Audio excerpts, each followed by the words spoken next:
Let's talk about the Warriors movie review. What a delightfully masculine movie. You know, and no, it's not a dystopian future, EK. All right. This is just the 1970s in New York. Granted, a lot of the costumes and stuff like that are like exaggerated for the sake of the film. Like, I don't think there was ever a group of guys who walked around with their faces painted and carrying bats called the Baseball Furies. You know what I'm saying? It's all exaggerated for the sake of the film, and it's just if you know about this movie, you know it was probably based on that. You probably know that it was based upon a book called "The Warriors Have the Best Cardio Regimen," but it was too long a title for a movie, so they just shortened it to "The Warriors." So yeah, I mean the gang colors and outfits obviously exaggerated. It's just so to keep the gangs distinct. That's why they did that. And this movie proves why a republic is superior to any kind of centralized authority. Cyrus is trying to make a centralized government of gangs with himself as a king, and then he is immediately assassinated. You know what I'm saying? It's the exact flaw of centralized authority. The Warriors, they were falsely blamed. It was Zad! And the hunt is on. I don't want to talk about the end just yet. Yeah, see, I make the notes and I'd want to jump around on the notes. All right, let's talk about the characters now. Let's talk about Swan, played by Michael Beck. He's probably the main character because the narrative follows him the longest. He's the war chief. All right, and they have like titles and stuff like that, which is awesome. It's gang stuff, you know. He's a war chief, so I guess he was in charge of fighting and stuff like that. But Cleon was a leader. Eventually, because Cleon got captured, Swan becomes the warlord. And at the very beginning of the movie, he's concerned about the distance between the Bronx and Coney Island. And they have this little montage in the opening credits. It's really good, where it like gives everyone's kind of perspective and opinion. And he's concerned about the distance, and he's also concerned about the weaker members of the Warriors. Would they call themselves a tribe? Because they have a kind of Native American aesthetic, which I think is really cool. So he asks like Rembrandt, stay close, the weaker members of the gang. He's stoic for a young man. When they're at the meeting, you see everyone's kind of getting excited. Even Cleon's like, yeah, I'm all about this. But Swan's just very stoic. It doesn't seem like he's into it all that much. And the scene where they run across the orphans, he picks up a stray orphan, by the way. They ask for his colors, and he says, no way. He refuses. So, I mean, he holds the line for the gang. I don't know if you know about gangs. They never take off their vests. They never take off their colors. You're not allowed to touch them and stuff like that. They're real weird about stuff. I was never in a gang. But he picks up a stray orphan, and my favorite scene in the movie was the Union Square bathroom ambush. You can bring up that picture. And he's alone, only being followed by this orphan chick. And he's by himself, and then all of a sudden his gang is coming down the stairs. And he's like, oh, yes, I got backup now. Because he was alone, and he was being followed by the punks, the guys in overalls, and apparently roller skates was like their leader's thing. I don't know if he was a leader or just a scout. But she comes up to him and is like, hey, those guys are following you. And he goes, I know, but now they know I know, dummy. But then he sees the rest of the Warriors coming down the stairs, and it's a subtle thing Michael Beck does, where he turns his eyes, it's like eyes that way, and the Warriors look and they see the punks over there. Then he uses his head that way. And so that's when they go into the bathroom, hide in the stalls, and ambush the punks and kick the crap out of them. With an incredibly bellicose woman named Mercy. She's like, yeah, kick their ass, yeah! Anyway. But I love that bathroom ambush scene. Now let's talk about Ajax. Ajax, he wasn't there at the bathroom because he was captured at that point. Ajax is played by James Remar. He wants to fight or screw at all times. at all times. And if you've ever been like an 18-year-old guy, you've known guys like that. He challenges Swan for leadership after Cleon gets captured. He's a good fighter, but the problem is he splits up the Warriors just so he can try to hook up with Josh Baskin's mom. And that kind of like follows the theme in the movie that women are trouble. When Mercy enters the scene, they're like, you know what that is, right? Trouble. Women are trouble. That's very, very true. And they're also a weakness. Let's talk about Cochise. He's probably my favorite character. He's the guy that looks the coolest. That guy right there. The guy he's got the bandana, the necklace, and if you see his pants, he's got the thing down the seams of the pants. Styling guy. He's my favorite character. I love his style. At the beginning of the movie, he's worried about not being packed.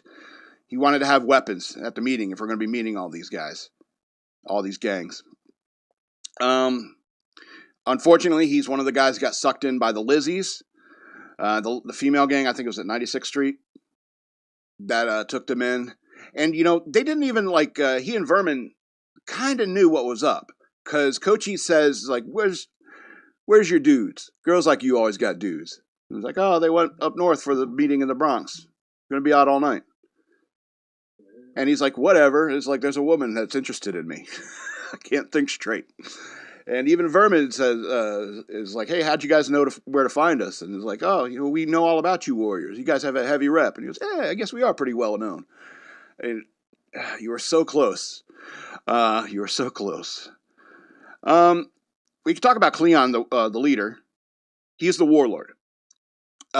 He's obviously smart because when the violence breaks out at the meeting, he tells the Warriors, it's like run against the crowd. If everyone's running that way, we run that way. That's smart. I don't know if you know how things work. Plus, he's a badass. When Luther starts accusing him, 3 Gramercy rifts. He drops 3 Gramercy rifts before he gets overwhelmed. I mean, he's a good fighter. You gotta, when you have a name like War Chief or Warlord, you probably got to prove it. Yep. And so that was kind of the end because he was captured, and that was kind of the end of his story, which is too bad because he was a warlord. We got Rembrandt. Where is he? He's like the third one. That guy. Right there.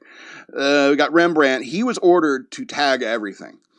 So the Warriors, everywhere they're going, he's tagging the Warriors logo everywhere. So it kind of makes him high profile, and it also kind of makes him easy to track. I don't know if that was a smart move or not, but they were representing their gang. And the whole point of this movie is they make a hell of a name for themselves. All right. He was not, he's probably the weakest fighter. He's the one who got stabbed. Slashed, I guess. Weakest warrior. He's possibly gay. He didn't seem to be interested in the Lizzies at all, or it could be he's just young and not interested yet. So he was immune to them. And Mercy, played by Deborah Van Valkenburg, very old world name. Anyway, let's talk about the end. The end of the movie. The fight on the beach in Coney Island, after the clink, clink, clink, clink, Luther, Warriors, come out to play. It's a rule if you review this movie, you have to do that at least once. I paid my dues. I thought that the fight at the beach was anticlimactic. I didn't like it as much as the fight in the bathroom. The shot when Michael Beck dodges Luther's bullet, and Warriors were dodging bullets all night, and throws the knife at his wrist. Rembrandt was standing right behind Swan and should have got hit. I don't know how bad a shot Luther was, or I don't know, but I thought it was very anticlimactic, although the conversation that they have at, about it's like, you Warriors are good, you're real good, and it's the best. And he's right. And they got a heavy rep for what they went through that very night. And when it comes to the picking up an orphan, a stray, that's all right. You can make out with her in the subway tunnels if you want. If she's into it, and it's cool. but then you realize you got something, maybe. And so on your way to Coney Island, you get on the train and this formal couple comes in. These two formal couples come in. And they're looking at you and you're looking at them, and it's the same city but very different worlds. And as the formal couples get off at the next stop, one of them drops her, like, what do they call it, a boutonniere? What do they call it? Or is that for men? Corsage? It's a corsage, right? Drops the flowers, and so Swan picks it up and gives it to Mercy. She said, "What are these for?" she says. And it's like, "I hate to see anything go to waste." And then they have a conversation about getting out of that town, which is pretty good. Because it's survival in the city, Where we live from day to day. Here's a question about Luther. You think he was an undercover cop who did something roguish? So I think maybe that could be a possibility. Who was he talking to on the phone all the time? Plus, the actor who played that guy, I'm not even going to mention his real name because he thought he was a star, and he really chewed the scenery. And that's something I don't like about this movie, is the way that character chewed the scenery. No, it was them, the Warriors. You know what I mean? Chewing the scenery? He really thought he was a star. So, The Warriors, 1979 film, 12 of 13 stars. Luther chewed the scenery,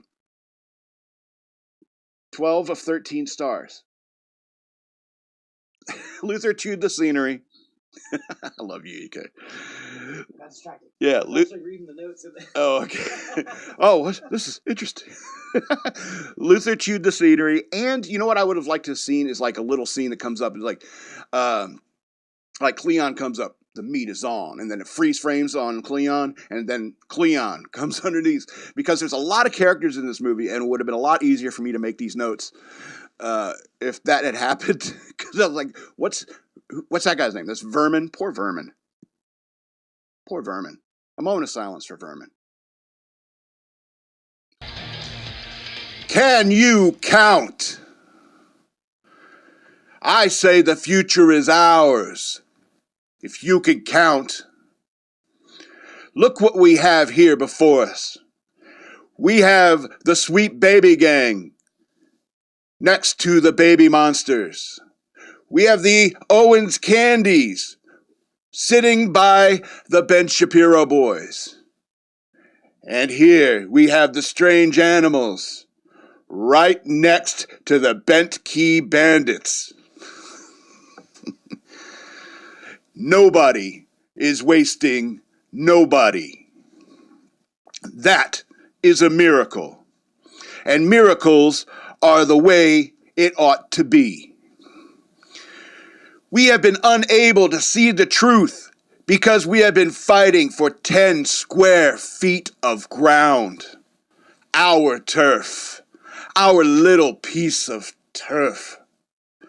That's crap, brothers. The turf is ours by right. All we have to do is keep up the general truce. We take over one podcast at a time. Secure our territory. Secure our turf. Because it's all our turf. Can you dig it?